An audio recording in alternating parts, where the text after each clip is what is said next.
Hello, everyone. This is Jonathan Little. I'm here today with the 177th episode of Weekly Poker Hand. This hand is from the middle to early stages of a $10,000 buy-in, six-handed World Series of Poker event.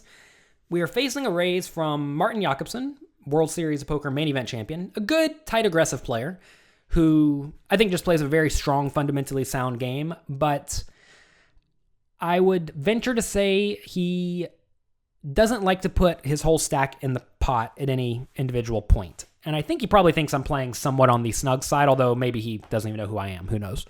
So here he opens up to 1,400 in the low jack seat, under the gun, six-handed. And I get A-6 offsuit on the button with an 80,000 effective stack at 300, 600. Now, if I was playing this hand today, I would fold basically every time. Apparently on this day, I was feeling a bit frisky, or maybe Martin was getting out of line a bit. I don't know. But this is not a particularly great three-betting hand just because it has no potential whatsoever. However, if you do expect your opponent to four-bet or fold a lot of the time, and I generally thought that was the type of player Martin was. He seemed to be the four-bet or fold player instead of the call from out of position player, and not very many good players do call out of position and see flops. Because of that, if you're going to be three-betting wide, you want to be three-betting with hands that have blockers. I think I would just prefer a hand like ace-10 instead, though, or ace-jack. The 6 is just a complete brick here. And, the ace is nice, but it's probably better just go ahead and three-bet with hands that can either make a straight, like ace-5, or hands that even have a little bit more equity in case he does decide to four-bet small or call my three-bet. Like, I'd much rather have ace-5 of diamonds than ace of spades, 6 of diamonds. So this wouldn't be much of an episode if I just folded. I do make it 4,400. So he made it 1,800 or 1,600, one of the two. I made it 4,400. So it gets back to him. And now he makes it 12,600 out of his 80,000 stack. All right, well, this is obviously not good. And it was also expected. I think a lot of people look at this scenario and say, I'm going to three-bet this ace-6, but they don't really think, is my opponent going to be four-betting most of their range or calling? They think, I don't know if they think anything, like, oh, ace-6, I three-bet. But here, it's almost like we're predicting that he's going to be four-betting a decent amount. So if you expect your opponent to four-bet a decent amount, what should you do? Well, you should either strengthen up your three-betting range and just three-bet with your strong hands that can withstand pressure, or you should be willing to four-bet more often. Now, when you four-bet more often, you also want to ask yourself, is my opponent going to be willing to five-bet? Actually, this is raise, three-bet, four-bet, five-bet. You should be five-betting more often with hands, but that's making the assumption then that your opponent's not going to six-bet bluff all in. And notice if I make it, 28,000, he's going to have to shove if he is going to continue in the pot. Not very many people make it whatever the minimum is. I don't even know what it is, 40,000 or something like that, out of an 80,000 stack. So right here, I either need to fold, which I would, again, definitely suggest you do the vast majority of the time. I should probably not even be in this pot to start with. But if you are going to continue, you should you should five-bet. You should not call ever. I want to make that clear. Whenever you three-bet with a blocker hand, whether it be ace-10 or ace-6 or king-jack, all these hands that are, okay, but they don't actually have much equity against a reasonable four-betting range, you should be folding or five-betting, one of the two. Do not call and try to see a flop, unless your opponent min re-raises or something like that. But even then, you have to be careful because a lot of people only min re-raise when they just have the nuts. And ace-6 and king-jack don't do too well against the nuts.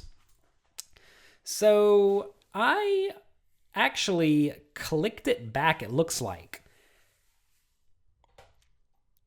So he made it 12,600. I made it 21,000. So 9,000 and change on top. And this is something I would only do with hands like aces and kings and maybe queens and ace-king for value. So a very small value range. But I would do this for value.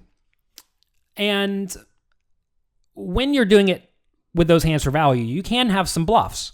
So the question is, which hands do you want to bluff? Well, it doesn't really matter that much, but I do think the blocker hands are going to be more relevant than the suited connected type hands.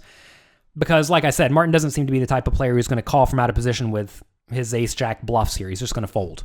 So I don't hate this, but ace-6 is I keep going back to the fact that A6 is garbage, and it is garbage. I don't need to beat that concept to death, but A6 is not a good hand. I should have just folded this pre-flop, and then I should have probably folded it to the 4-bet. But once I 3-bet, and I know my opponent's going to be somewhat inclined to 4-bet, I should at least consider 5-betting. And when you're playing in-game, especially against amateur players, not against World Series champions, but against amateur players, you can very often tell when they 4-bet if they are like ready to go, if they're amped up and ready to play all in. And if they're amped up and ready to play all in, well then clearly just fold. Or if they're obviously just messing around, then you can put in the 5-bet and win the pot almost every time. But again, one important point here is that if I think Martin's going to 4-bet wide, that doesn't give me license to 5-bet wide, because I need to think about if he's going to be shoving or 6-betting wide. And I didn't think he would. Just like I mentioned right at the top of this video, the read that I have in general is that he tries to avoid all-in pots without very good hands. Like I don't see him shoving ace-jack here very often, or king-queen, or ace-5 suited. He's probably just going to fold.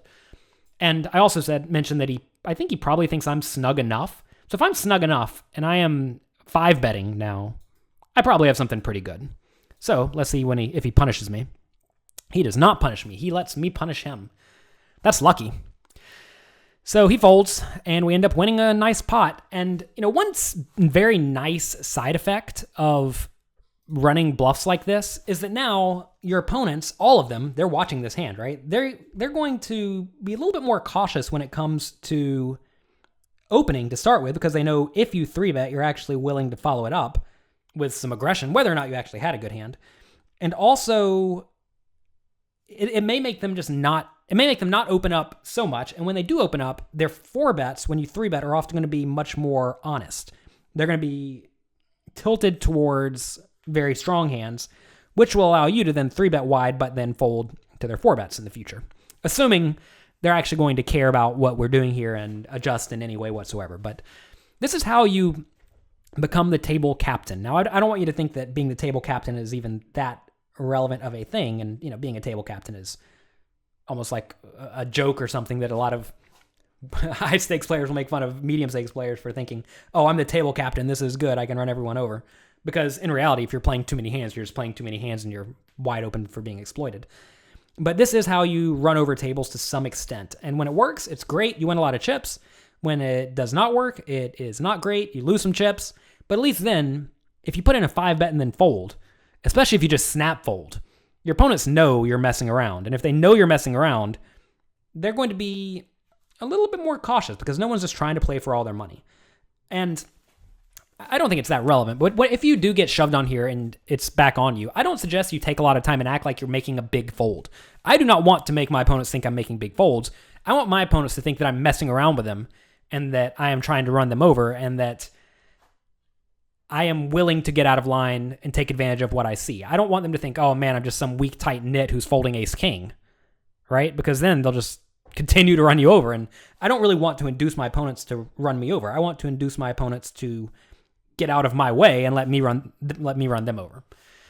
So that's gonna be it for this episode today of Weekly Poker Hand. If you enjoyed it, please share it with your friends and leave comments on the videos, like the videos, and leave a review for the podcast on iTunes if that's where you are listening. Thanks again. Good luck in your games, and I will talk to you next week.